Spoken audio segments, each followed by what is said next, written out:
Good morning, everybody. Welcome to Pre-Market News and Views by In the Money Stocks. My name's Nick Santiago. I'm here with you for another Friday here, the date being May 20th, 2011. Okay, there's a lot to cover here. The futures are starting the morning lower on this options expiration Friday, so let's go right into the charts here.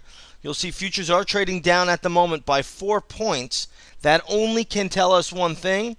The U.S. dollar index must be trading higher, and if we look at the charts, you'll see the dollar is trading higher today by about 27 cents at the moment on the U.S. dollar index. If we punch up the U.S. dollar index futures, you'll see that we're trading higher by about 25 cents. So a decent little push, a decent little pop. If we go to the daily chart of the dollar right now is still holding up very, very well from that real blast-off move into May 16th, which was Monday, and then we got that nice little pullback. So again, but still a nice little pattern holding above the 50 moving average here on the daily chart.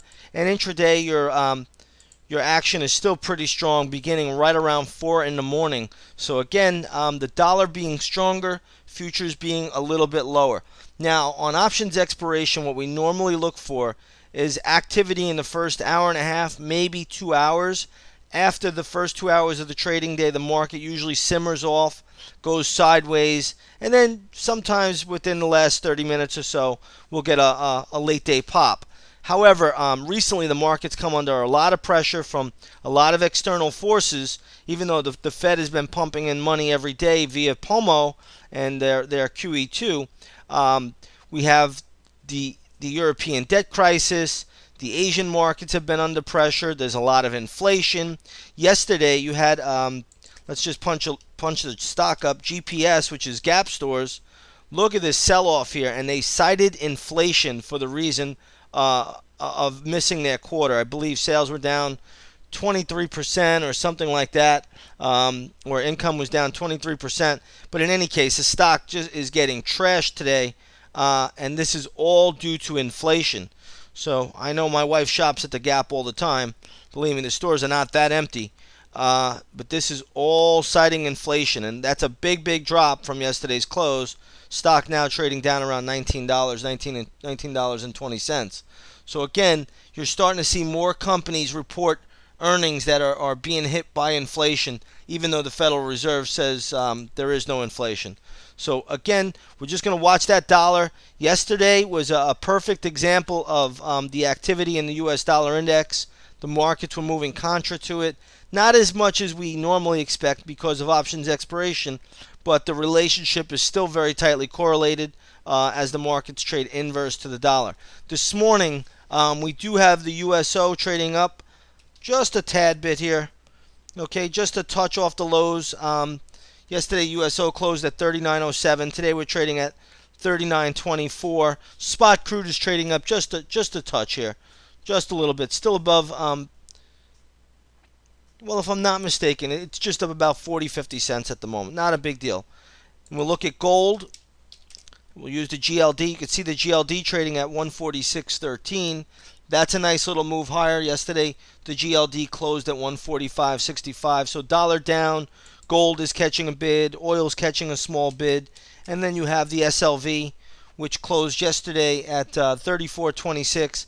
And that's right around that area, 34.19 at the moment. So not a big change in the SLV. However, gold is higher today, just a little bit.